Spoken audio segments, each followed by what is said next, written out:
Hello, everyone. Good morning. The sun is up. Bitcoin's running. All-time hash rates almost every day. We can have our coffee and talk about the news. Perfect. Perfect coffee. Excellent. So apparently we're streaming on Rumble today, but I don't believe it's actually happening. It says waiting for stream offline. Yeah, I doubt this is working.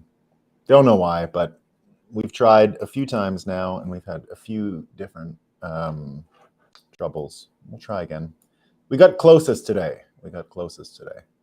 I thought it really was going to work, but it's not happening for some reason. Okay, no big deal. We've got a great show. Good morning, everyone. Let me get the chat up. All right, team. So the the amount of fake news that happened overnight is a little too great. There's too much. So I had to weave it into the story. So we're not going to do a cold open today with the fakest news of the day. We're just going to pile all that fake news into our narrative for the day, which is the following. And this came from Michael Schellenberger. So Michael Schellenberger was, he shared a tweet thread, shared an article and wrote a tweet thread about it called the infantilization of, let's see what he called it again. The infantilization of the apocalypse. That's a great name, a great title. He's a great writer, Michael Schellenberger. And what he does is he cites a psychologist who's a pretty interesting guy. His name is, what's his exact name? Vaknin, I think, but I had the whole thing here. It didn't really copy correctly. Anyway, it's in my Twitter feed. Have a look. The video of this psychiatrist is there, and he's an interesting guy. It turns out he himself was a former criminal, and his whole thing is about narcissism and how it really is just a failure of psychological development, psychosocial development in particular. And his prediction for anyone who fails to have this kind of progress, they're easily trapped in narcissism, easily trapped in self-righteousness. And those pieces, what he argues is, we're going to get into Gretta's new book. Yeah, we're going to get into Gretta's new book for sure. That's Schellenberger was mentioning it. We're going to talk about Gretta's new book today. But basically what he says is there is no almost limit to the violence of these narcissists, that they're much more likely to be violent than gen population people, and that their capacity to be self-righteous leads to this type of violent behavior. So violence and the inability to progress psychologically being what we're up against here. Now, as everyone knows, Bitcoin is defined by nonviolence, right? That's really the point of nonviolence. Sorry, the point of Bitcoin is the nonviolence piece. Because if you talk to Bitcoiners like myself and people who've been in it for a long time, will say the following statement and mean it 100% true. Satoshi Nakamoto invented money. Whatever we had before was a reasonable facsimile. It was a collection of things that did its best to mimic money, like an aircraft carrier and a central bank and oil-backed statistical flows and relative meaning between one government's balance sheet and another government's balance sheet. That's what we've got. But it's not money. It's the best we could have done. And it kind of worked 80 years ago, right? It was great. We talk a lot about how we want to get back to a place where the average American pumping gas can afford a home for their family. And the reason why we're not in that situation anymore is not because people aren't empathetic. It's not because they lacked the will or the morality to share correctly or anything like that. It had nothing to do with it, right? Almost as a microcosm, our society has been stuck at the level of individual psychological development. I abandoned it, but when I was young, sort of teenager, I had an intense fascination with this analogy that society grows up the same as a person and goes through different phases. Now, I abandoned the idea, but it was my worldview when I was a teenager, and it looked like this. I argued that at the time, early American literature, early late 19th century, early industrial era literature was all focused on children. Right? You had the Hansel and Gretel stuff. You had Mark Twain. You had basically an intense interest in the Alice in Wonderland. We talked about Wizard of Oz here the other day. Basically, all literature that was getting a lot of attention in this era of increased literacy and increased participation in cultural endeavors, it was an intense focus on children. So in my mind, right, that in the 1960s, we'd sort of progressed, and the intense focus of art and pop culture was sort of teenagehood. So I made this argument that we were growing up like a person, that America was evolving like a human being, and that we had come from the Mark Twain, Tom Sawyer, Huck Finn world, and we were moving into the adolescent rock and roll, all that kind of stuff. But I abandoned it. But nevertheless, the psychological progress, that train of thought, still can apply in its own different ways. We don't have to look at the long arc of history in that analogy and in that sort of relationship, but we can still use it to talk about what's happening today. So what we have on the graph here are the stages of psychosocial development. And we're going to read the news through these today, and you're going to see that Bitcoin is basically offering a path for all of us to grow up. Right? It offers a pathway to grow up, to be an adult. And I don't mean that just in your age or how much you stink or how much you do stuff versus a child. What I mean is you'll have the qualities and temperament and psychological frame that adults should have in order to see the world, analyze the world, and approach all of our problems. So the first one here, starts in infancy, and it's really the frame that you've got to learn to move forward is trust and mistrust. And that's why Bitcoin is such a good frame for growing old, because, or advancing and evolving your psychological condition. The reason is trust and mistrust, it comes in right away, right? That's the point of what we're doing in Bitcoin, that we've put too much trust in certain entities, and they have managed to screw up parts of us right down to our psychology, right down to our soul, some people would say, right? If you believe in all of that stuff. And that's really what we're always contrasting here, is what happens when you put Bitcoin at the middle of things and allow the Bitcoin standard to perpetuate and measure, coordinate, direct, orient, right?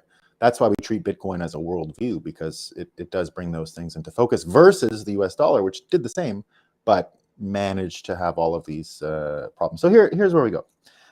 Right away yesterday, we have this, and it's kind of fake news, but there's all this rumors about what happened between Japan, the central bank, the intervention with the currency, and then apparently Janet Yellen didn't know about it, but the Japanese minister said she knew about it, and then she had to go back on the media tour and say, oh, it's okay, I kind of knew about it. And then the Japanese guy had to say, oh, she's fine with not knowing exactly what we do. She just trusts us to do what we need to do. So right away, we're talking about all of this. This is some of the most important stuff in the world. This is literally every person in Japan's savings. This is the Japanese exchange rate that has been manipulated for a long time, but now much more than it ever has been. And there was no coordination. So remember, most people, not Bitcoiners, right? But if you're new, most people have a certain amount of confidence these people know what they're doing, but they're making shit up. I mean, they're literally making shit up. And trust is at an all-time low, because whenever someone's paying for things and they notice that it's gone up and they said it was temporary, it was all these things, then there's a major, major problem, right? But that gets even worse, this trust, mistrust, as we move into the big news story of the day, and we'll talk about it, which is this New York judgment that has ordered the reinstatement of all fired unvaccinated New York City employees.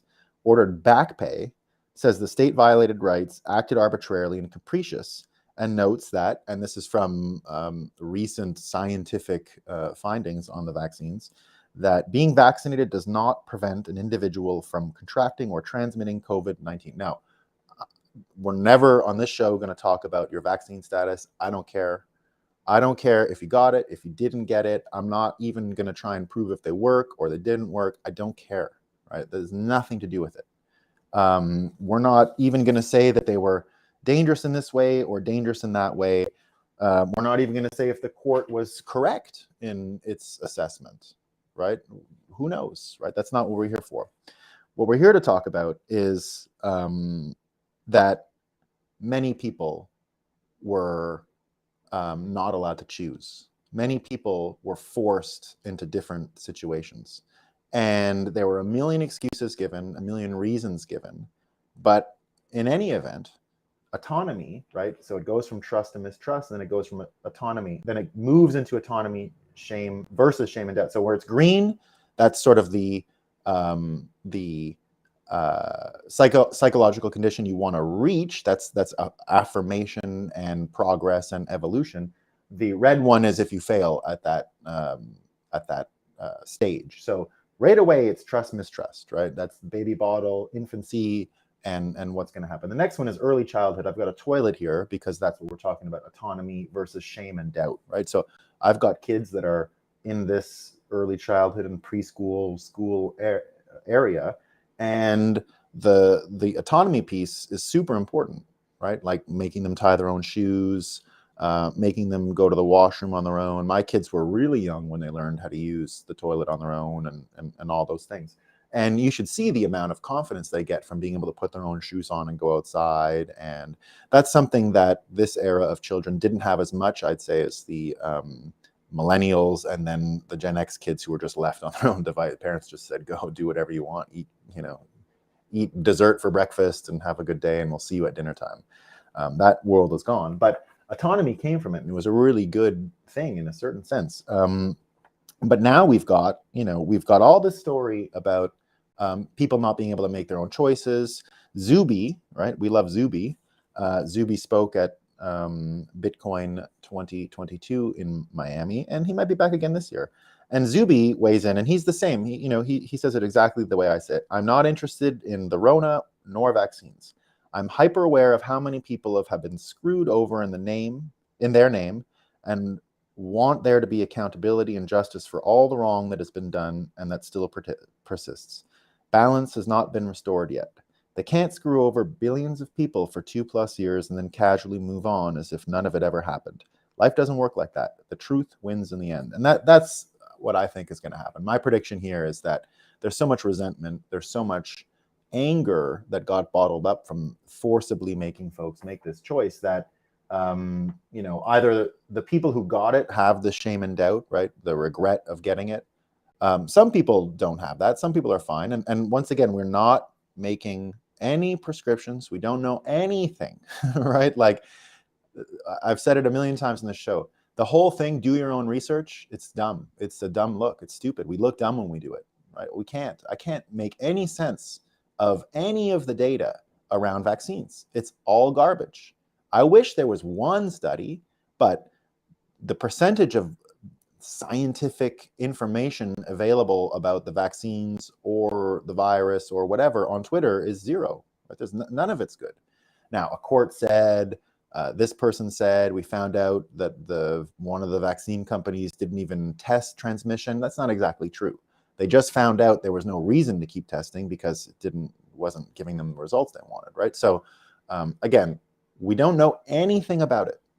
We don't care. We don't care. What we do care about is the repercussions of autonomy being taken away, right? That's what we care.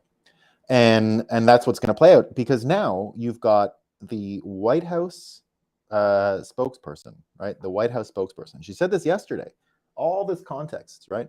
Back pay for the New York workers fired. They get back pay, right? They get back pay. It's a big deal. Everyone's talking about it. Everyone thinks the whole thing is settled in science now. I don't think it is, but that's the frame people are offering on Twitter. And here's the White House press secretary, Karen Jean-Pierre, saying, you're going to get this once a year, like the flu shot. President Biden, within all this context yesterday, went and got another flu shot, his fifth, right? So the president got his fifth shot yesterday. They did a publicity stunt about it. One would imagine in order to contrast with what was going on in New York, but I don't want to give them that much credit that they're framing media things like that. They can't even get him leaving the stage right. So, like any, there's a million of these videos of the president getting lost when he comes off stage. What the heck's going on? Any stage I've ever been on, there's someone there telling me where to go after. And then there's a million people who come and get you. How can it keep happening to him? Nobody's home over there. So I can't imagine they actually did this. Maybe he was just scheduled for his thing. But Karen Jean-Pierre said, it's going to be like a regular thing where you get it once a year, just like the flu shot. And that's totally new. I never heard about that, right? I didn't hear about that. No one heard about that before. It was like, get it to get through the pandemic and then do what you want. But now it's every year. And it's weird that no experts have come out and said that. It's just coming from the White House, right? I find that weird. So again, you're in the world of autonomy and shame and doubt, right? And again, Bitcoin is, as a organizing principle, right? Obviously, the trust, mistrust, we've eliminated the problem there, right? We've got trust in a foundational element of the system, the money, how we count, literally how we count, how we measure economic output. Autonomy, well, what Bitcoin is really always stressing, what Bitcoin Magazine readers are stressing, what one of the main messages in Bitcoin Magazine is at the event versus, a lot of other crypto shows, self-custody, right? Autonomy, being able to manage your own affairs and not relying on either a contract, a smart contract, right? So we say P2P network, that's Bitcoin, right? Well, what they've got on this DeFi thing is called P2C, person to contract, right? So the counterparty is a mathematical formula, which to some people, that's fine, right? That's okay. I mean, we can experiment with that stuff, right? I personally believe that there's only one layer above Bitcoin as far as a frame, and that's cryptography, right? We are experiencing the trickle down of the full power of cryptography to the individual, and individuals who can now express consent or intent with the use of a key sign. And my argument, and this is from Paul Stork, who's was spoke at Bitcoin in Amsterdam about side chains and all this kind of stuff. He's been around Bitcoin for a long time. He told me something in the very early days that really stuck with me and that I've always used. The word currency has come to take on different meanings and all this time. And you hear central bankers describe and economists describe what is a currency. I always argue that they're just looking in the mirror. They're just describing what they see every day as a currency. Paul's argument is currency is just current, like useful now, right? It was that simple. It's just like current because it's useful now.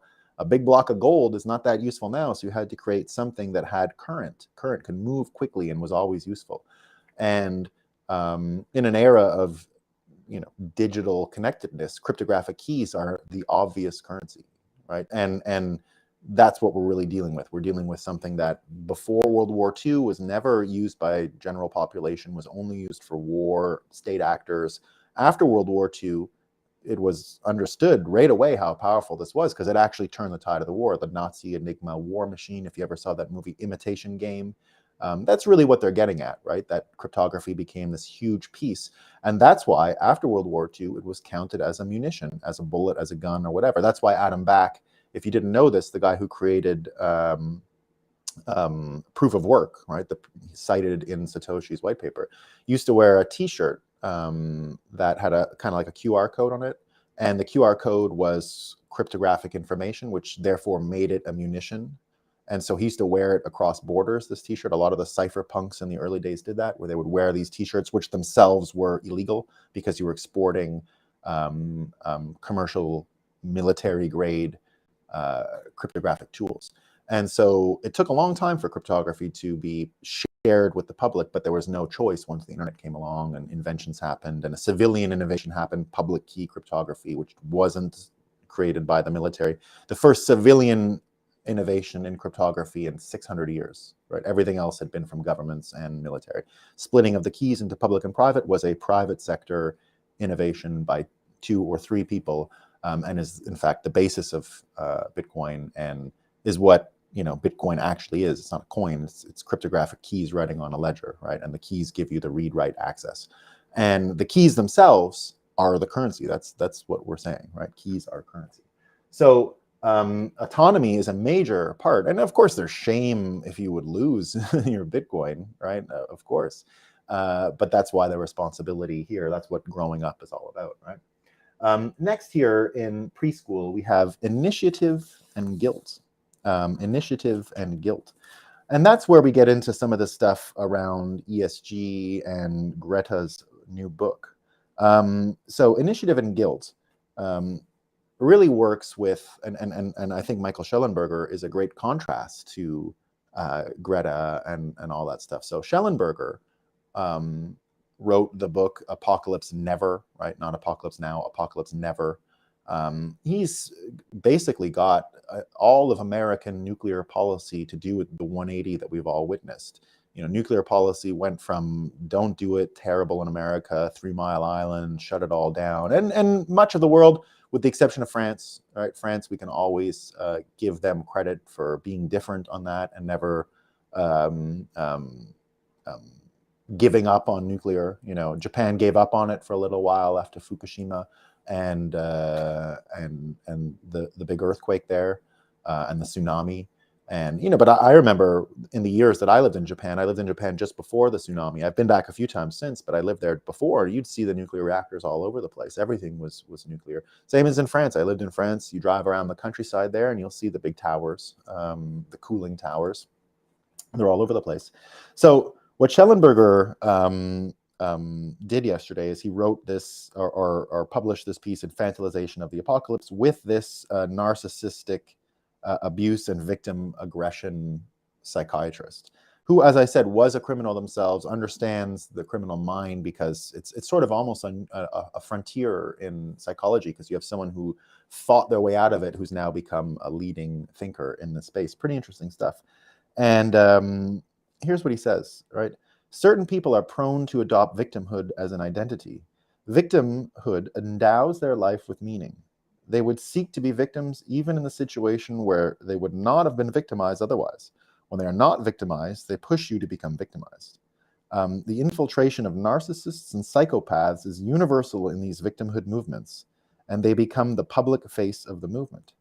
It's very dangerous, because if you are a perennial victim, and this is your identity, you would tend to develop attendant behaviors. For example, you would feel entitled to special treatment.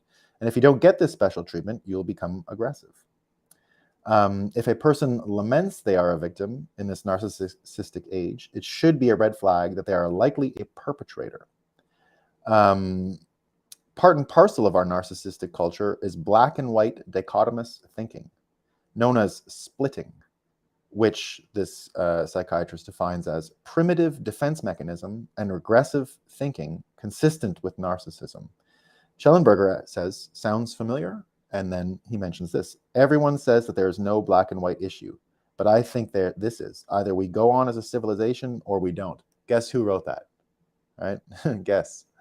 It's Greta, our favorite, Greta. And he put a link to a 2019 Rolling Stone article. Now, here's the thing. What is she, 19 now? Right, 2019, so 3 years ago. So she'd have been 16. The picture they chose, I mean, she looks 5. She looks 5 years old. She was 16 or 17 years old at the time. She looks 5. Right? And the quote in it is the title, How Greta's Lone Strike Against Climate Change Became a Global Movement. And here we see that whole initiative and guilt. That's why we call global warming a religion, right? It really does use guilt to get you to do what you need. I gave a speech when I was in college. I was a big Michael Crichton fan. And I could be a little... controversial is the wrong word. I could already, when I was in law school, was very interested in minority arguments, and Michael Crichton had probably the most coherent and consistent argument and frame for global warming at the time. And I gave a speech on it in French to a whole Catholic audience, and because I did a lot of my law school in French, and so I'm there with all these Catholic people. And, basically I say to them, The same thing you guys all have about heaven and, you know, the Catholics and someone, it's like an accountant, like, you know, you didn't do enough, buddy. You're not going to make it. You're not getting in, you know, basically God is like a mortgage, a loan officer or something. You're just a little missed it, buddy. Sorry. You know, should have done X, Y. And you know, it's kind of the same frame in the world of global warming. If you don't do this, if you don't pray to this church, if you don't sacrifice that to the high priest of Al Gore, then you're going to burn, right? It's the same situation. You're going to burn. And in French, they actually rhyme. So it's a really good rhetorical flourish that I was able to use. Greenhouse gases is called l'effet de serre. Serre is the carbon, l'effet de serre. And l'enfer is hell, l'enfer and l'effet de serre. You'll burn in either l'enfer or l'effet de serre. So they match up really well. So now it turns out that within all this, now remember, we're talking about Greta, 16, she's an adult now, I guess she's 19. Initiative and guilt, right? This is the preschool phase. So initiative, right? The real psychological, evolution is initiative, doing stuff, right? That's part of it. We're going to get into that. It's a lot to do with doing stuff, right? Getting off your ass and doing stuff. So what does Greta have today? One more sleep. The climate book by Greta Thunberg will be published tomorrow in German and English. Numerous experts explain in a way that is easy to understand for everyone how it changes our lives, why politics hasn't stopped it long ago, and what we can do now. She didn't write the book.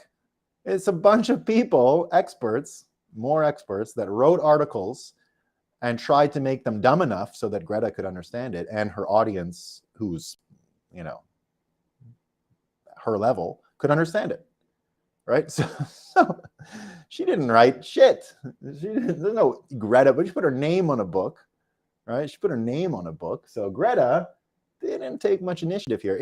Wasn't she supposed to be like an expert and gonna be a huge deal, like a climate scientist? Wasn't she like a prodigy of climate science? And she did her own research. Remember how I said do your own research is dumb and it looks stupid?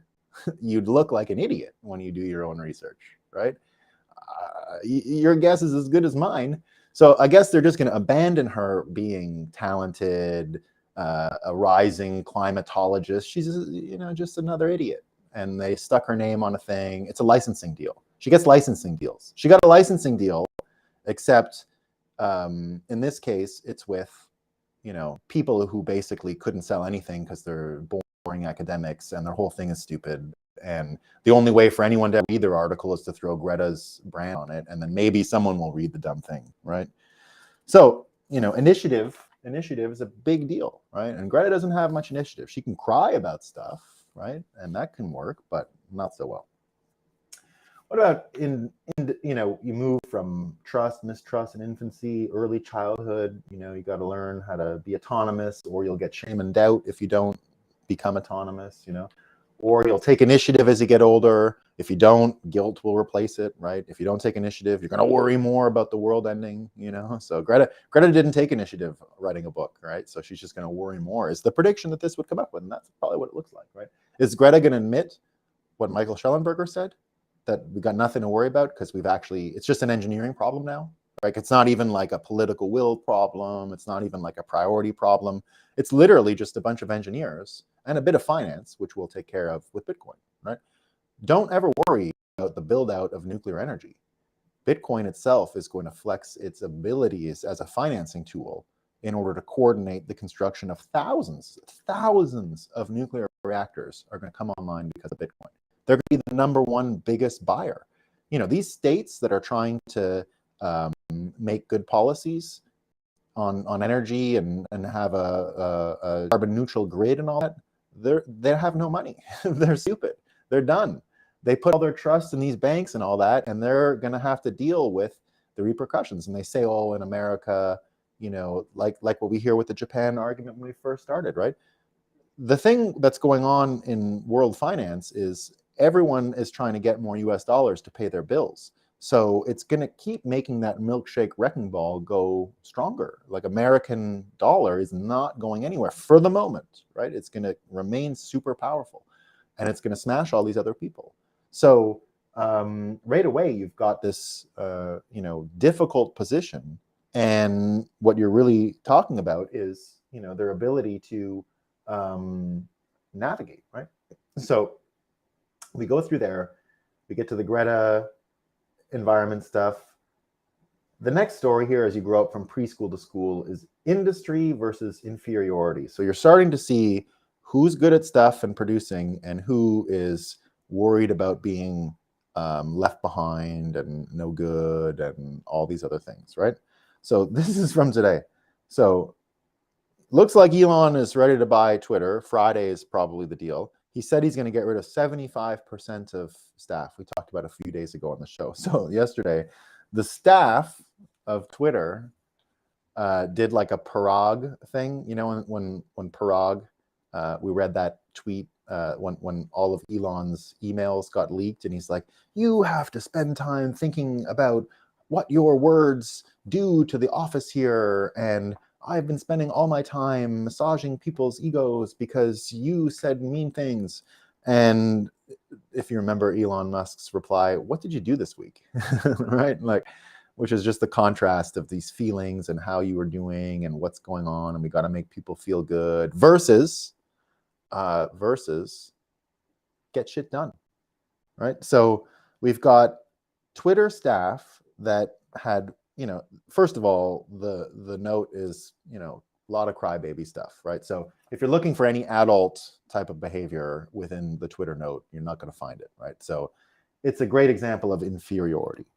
What they end up saying here is they want 4 things from current and future leadership. Respect.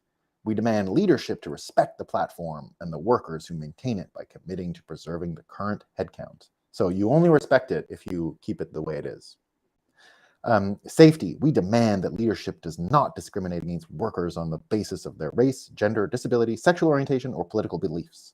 We also demand safety for workers on visas who will be forced to leave the country. They will, anyway, something about, they put a big thing in the note, what do people do with their visas if they don't work from here? So again, like, these are inferiority complexes, right? I have to feel respected. Well, go get another job. Like, do you think all the people that got censored on Twitter feel respected? Nope. Beat it. What about safety? Do we care about how engineers feel about their visas? I don't think so. Now, this whole thing discriminated against race, gender, disability, sexual orientation, and political beliefs. Do you think that can happen in San Francisco? Do you think that Elon Musk is going to walk in there and say, oh, look at that guy, he's super black, I'm going to fire him? Do you think that's going to happen? No. People are going to get fired, sure, people are going to get fired, but that has nothing to do with safety. They suck. Get them out of there. Protection. I don't know how this is different than safety, but they wrote it anyway. We demand that Elon Musk explicitly commit to preserve our benefits, those both listed in the merger agreement and not, e.g. remote work. We demand leadership to establish and ensure fair severance policies for all workers before and after any change of ownership. Well, that's a reasonable demand. I'm sure they'll get something like that. I'm pretty sure the buyout for equity is high enough. He's overpaying, obviously, by a lot. Dignity. We demand transparent, prompt, and thoughtful communication around our working conditions. We demand to be treated with dignity and not to be treated as mere pawns in the game of thrones. They said game played by billionaires, but let's keep it on pop culture rails. So here we have a guy, right? We can't deny Elon Musk's industriousness. And it goes right back to that Parag quote, right? Blah, blah, blah. I'm tired. It's hard. Why are you so mean? You got to respect me.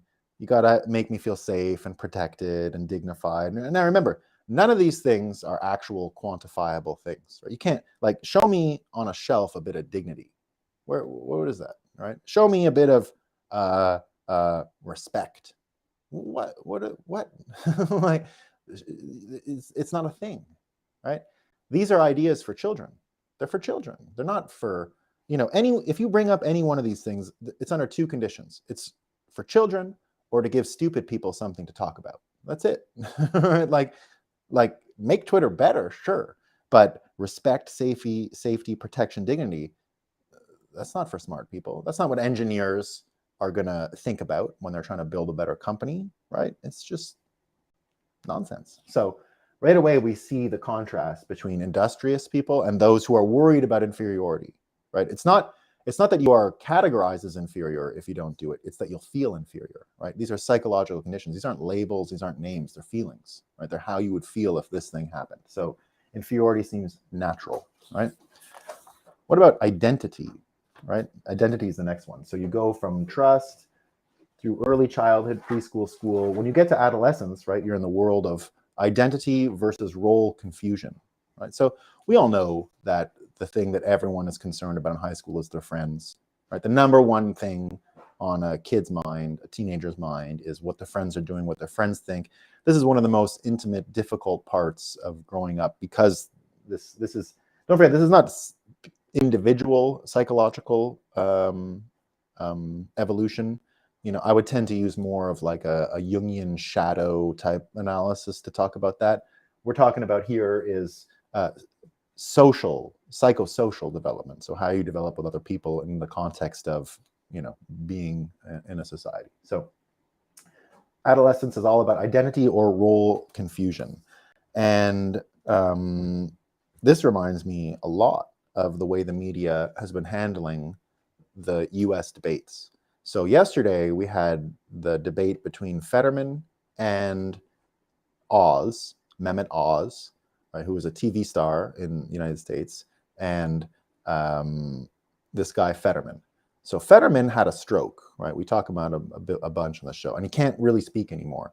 He is an example of I think in historic terms, he did an interview with the media last week where he used AI and a printer in order to have a conversation with a journalist. I think it's the first example of transhumanist political talk ever, right? That we saw. So it really happened. But they forced him into this debate. He went up and he can't, like, we've talked about it a few times. Sanjay Gupta will put like he's the CNN like medical guy. He'll put like a brain on camera and like point to where Fetterman's brain is broken and doesn't work, and it's like big parts of it. It's like his language, garbage. So, I mean, it was unintelligible. I tried to watch a few bits last night just to see, and it's like watching a train crash. Like, I wasn't watching it because I thought I would learn something. I was watching it to see how bad it was, and it was unwatchable. So I'm only going to give you some reaction, but the reaction I have is from Glenn Greenwald. Glenn, say what you will about Glenn, he's one of those people that I always count on to say exactly what he means, whether it favors a Republican or a Democrat. He's definitely favoring Republicans much more these days, but I would not count him as a Republican or anything like that, right? So here's what he says about the reaction. So what we're talking about is not Fetterman being brain dead and his performance. Don't care for a second, right? What we care about is this. So Glenn Greenwald points out what mainstream reaction to him and the debate looked like versus what he considers good left-wing analysis that's honest and not part of corporate media. So he contrasts reactions, right? So he's contrasting reactions. He says, anyone who watched part of the debate between Fetterman and Oz knows exactly what happened, whether they're willing to admit it or not, and people should read this thread and remember what was done to Dasha Burns, we're going to talk that in a second, to immediately see why people hate and distrust the media. So he mentions Vanguard.pod as a show to watch if you want to see two young, intellectually honest, and smart leftists. They love Fetterman, but watch what they say as soon as the debate ended, and they're still live. It's hard not to be honest. So, and I did watch it. So these two guys love Fetterman. As Glenn Greenwald says, this is a great show called Vanguard.pod. If you are interested in two young, intellectually honest and smart lefties, and I did like the show, right? I am not a young, intellectually honest, smart leftist, but I do like hearing them. right? So I watched it, and they just said it was hard to watch. He's not fit for office, right? Now go over to MSNBC, and this is what Glenn was trying to do. He was trying to compare them. The guest on the Pennsylvania debate says it was certainly an example of such remarkable transparency. He was transparent. He's transparent. He went out in public, so he's transparent and remarkable. This is a candidate who is feeling stress, and there is such intense, often ableist scrutiny on how Fetterman was going to communicate, and he just did a debate in front of the nation. So Glenn says, meanwhile, what you have to watch when you're a complete partisan hack who would happily cut off a limb if you thought that it would help the Dem party win an election, and obviously such a person is happy to lie to help Dems, just weird to work in journalism, right? So, and then he points out, I'll go back now to the Kara Swisher article. Kara Swisher, I've booked her for shows. She's a New York Times tech writer, but I don't understand how she can have a career after this. This is terrible. So there was a journalist, we talked about it 2 weeks ago, who said that in small talk before her interview with Fetterman, she couldn't understand what he was saying. And that caused a huge reaction to the journalist, right? You sold the party out, you've hurt Fetterman. So Swisher from the New York Times jumps in and says, sorry to say, but I talked to Fetterman for over an hour without stop or any aids, no computer, no AI, she says. And this is just nonsense. Maybe the reporter's bad at small talk. Listen to the interview we did and edit the ums and uhs out, and it's typical for anyone else. There were a few slips, I had more, and no moment did he seem distracted. So Kara Swisher went out of her way. Now, maybe that's just, maybe she's really good at filling in the blanks. Maybe she understands stroke talk. Maybe that's a skill. Maybe it's like a language, and if you were around someone who had a stroke, you can speak stroke talk. So maybe there is a way out for Kara Swisher here, right? But Glenn Greenwald points out that she's a liar. And when we get into this world of identity and role confusion and where we are in adolescence, right? If you need to basically bend your worldview into pretzels in order to lie just to get some result, like he says, right? Willing to cut off a limb for something, right? We see that your job as a journalist, right? Your identity as a journalist means nothing, right? You are confused about what it is you do in this world, right? It's not what you were created to do and evolve to do. And that's why I often say, right? I often make the argument for UBI. We got the guys at Twitter that are going to be laid off. We got all these journalists, right? If the mainstream media piece collapses financially, which can really happen, guys, right? Like that can happen, right? It could be just gone because no one watches this crap and no one's interested in it. Their only audience is a bunch of boomers, right? So if it collapses, these journalists, they can't just like change their job. They can't just go do something else. They can't learn to code. Right? They can't. Remember how they said to everyone in West Virginia during the 2016 election, learn to code, learn to code, learn to code, learn to code, right? That's all you got to do, minors, learn to code. Well, they're not going to be able to learn to code. The journalists, they're not. It's not going to work, right? So we got to take care of them. Like we're going to need to give these journalists UBI. Kara Swisher is going to have to live on a type of UBI, a CBDC, something like I'm not collateralizing Bitcoin to pay for her life, right? But we're going to have to find a way to feed her, because he's not going to make it in the way the world changes, right? Too confused. So you go from adolescence and you move up into intimacy and isolation as a young adult, right? So you've gone from adolescence, where it's all about who you are. You either know who you are socially, or you have role confusion and you're screwed. We move from intimacy to isolation. Now, this is related to Bitcoin Magazine's event 2 weeks ago in Amsterdam. Bitcoin Magazine was in Amsterdam 2 weeks ago. It was a normal-ish country, right? Well, news out of Holland, the largest Dutch supermarket wants to start listing carbon scores on receipts. Some of your largest banks already track individuals' carbon emissions, and elites everywhere around the world are pushing digital IDs and CBDCs, and yet most people still don't see what's coming. And this is from Eva Vlardingerbroek, who I've seen speak a few times about the implications of the Dutch farmer revolution and all that stuff. And within this, so she says she went on a few shows and got her she's quite beautiful. So if you want to go have she gets a lot of attention, right? She's beautiful and really smart. I don't want to focus on her beauty, but she's whip smart, especially about policies. I think she's trained as a lawyer and whip smart about policies related to the farm issues. So she's new to the CBDC thing and the Dutch supermarkets because they were related in the argument with the farmers. And so right away, everyone sort of slid into her replies, learn about Bitcoin. And right away, she's got this open mind, right? She's starting to learn about Bitcoin and think about Bitcoin and out of nowhere. So we're going to invite her to Miami. And I think, maybe she'd have a good time in the audience.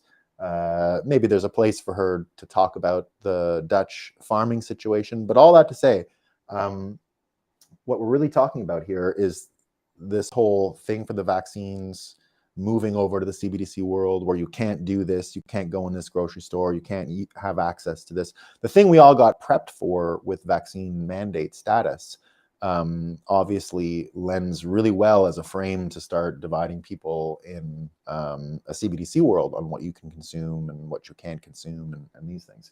And we really are talking about intimacy and isolation there, right? And it's I think one of the best parts of Bitcoin.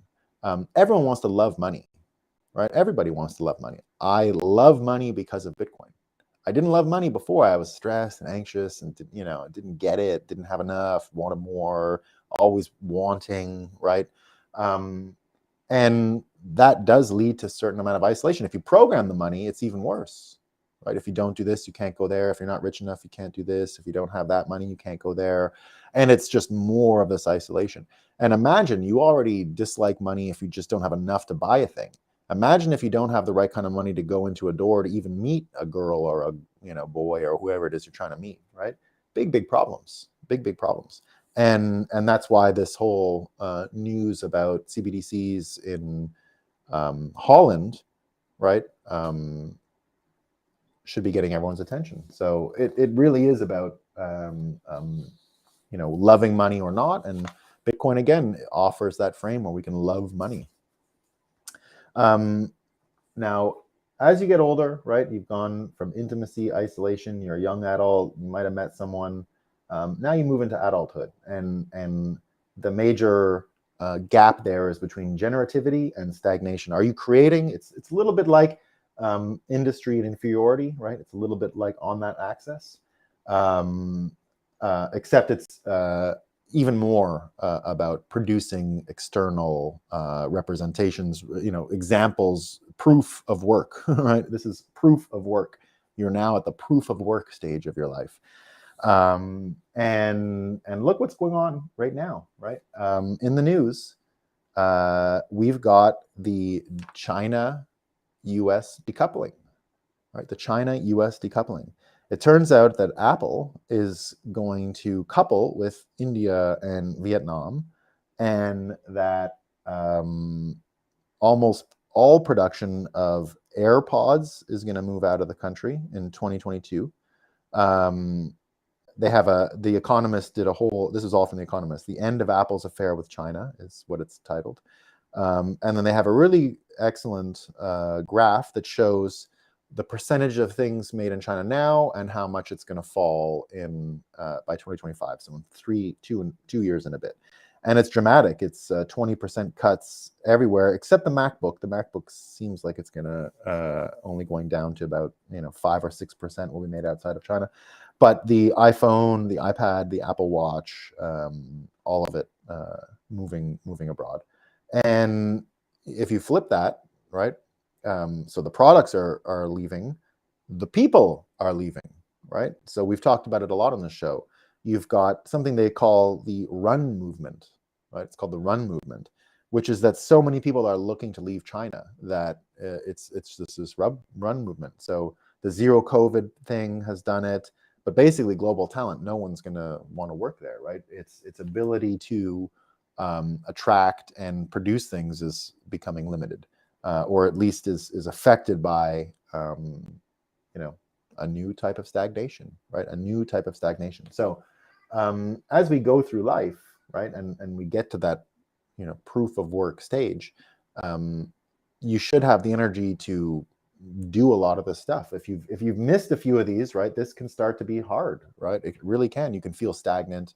You can feel like you're not progressing, and it could be a real issue. And again, because Bitcoin flattens the IQ requirements to save money, because you know how you save money? You have a bit more of the money than you had last week, right? So every Bitcoiner who has trained themselves to just buy a little bit of Bitcoin every week but never sell, right, sees their net worth going up. They don't care about the exchange rate. Psychologically, they get to look at their treasure and their hoard and say, well, like I'm a little richer this week. Right? That's at least the frame that I've taken. And that allows you to really know that you're on the path of generativity and stagnation. If you've mixed all your assets everywhere and you don't know and you can't tell, and maybe you're rich enough, who cares, right? But if you're not able to show what you've created, if you don't have proof of work, you're at that age, you're going to feel it, right?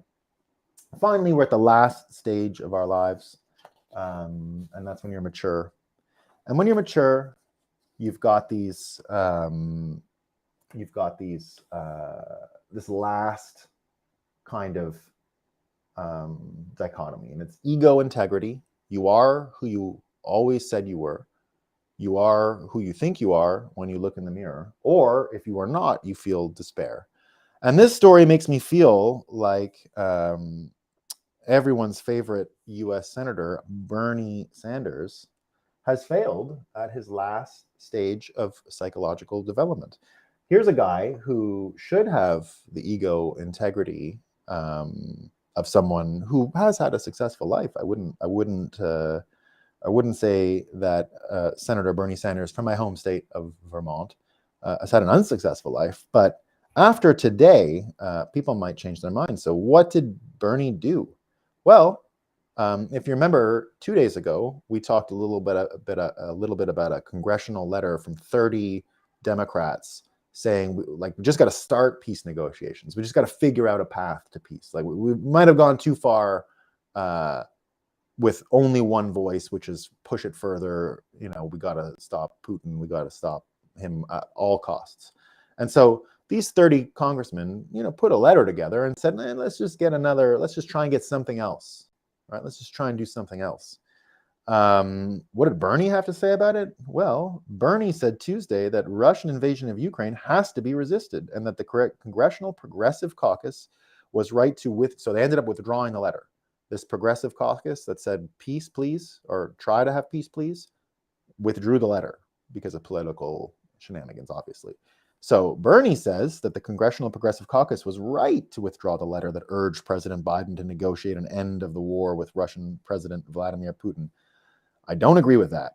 And they don't agree with it, apparently, Sanders told Semaphore. We're going to talk about Semaphore in a phone interview. It was withdrawn today, so it becomes a non-issue.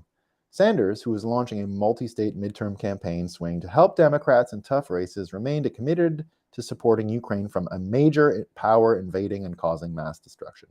He dismissed the claim from some candidates and some protesters who have called progressive members of Congress warmongers over their votes to fund Ukraine counteroffensive. Democrats, warmongers, Sanders said, when you have Putin breaking all... Okay, I'm not even going to finish. So you got Bernie Sanders, who is doing the political thing again. Now, remember what Trump used to say about Bernie in both elections, 2016 and 2020. They stole it from him. I continue to believe that Bernie could have beat Trump in 2016 had he just been honest, had he said that the Democrats are trying to throw a stick in my spokes. They're trying to F me over. And they did. They screwed him several times. Trump used to say it, Bernie, speak up for yourself. Don't let them screw you over. In the end, they did. And he let it happen. Right? He let it happen. And here's, so we've talked a bit about Semaphore. I don't know much about them, but I'm giving them a real chance, and they keep coming up. It's a project on journalism and what to do. And here's an innovation.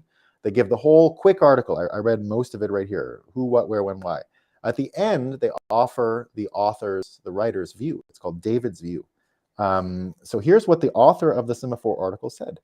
Sanders did not want to delve much further into the subject. He was focused on sharpening the Democrats' economic message in media interviews and in his upcoming tour. But the CPC's letter highlighted divisions on the left that have played out in campaigns around the country, even as elected Democrats have largely presented a united front on Ukraine until this week.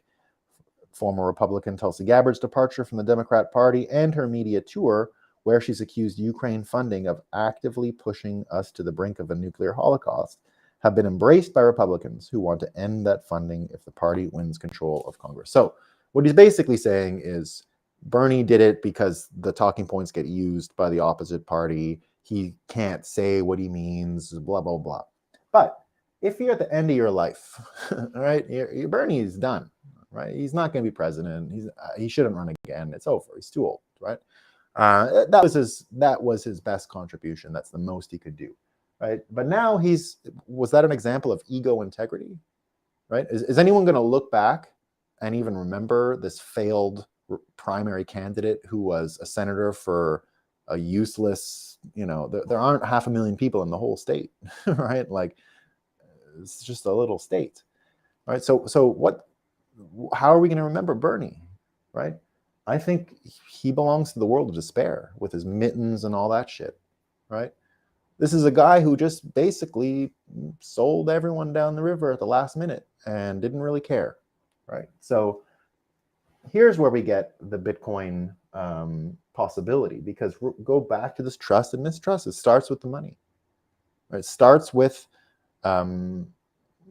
really no reason to trust these people, and then everything they build, right, which focuses on making dollars, all the commercial agreements that go to making dollars, basically just keep you in this on the negative polarization of this, right? It's dollars, it's mistrustful system, right? Filled with shame and doubt, right? And guilt over, what's going on and where we're allocating resources, and do we, what about the environment?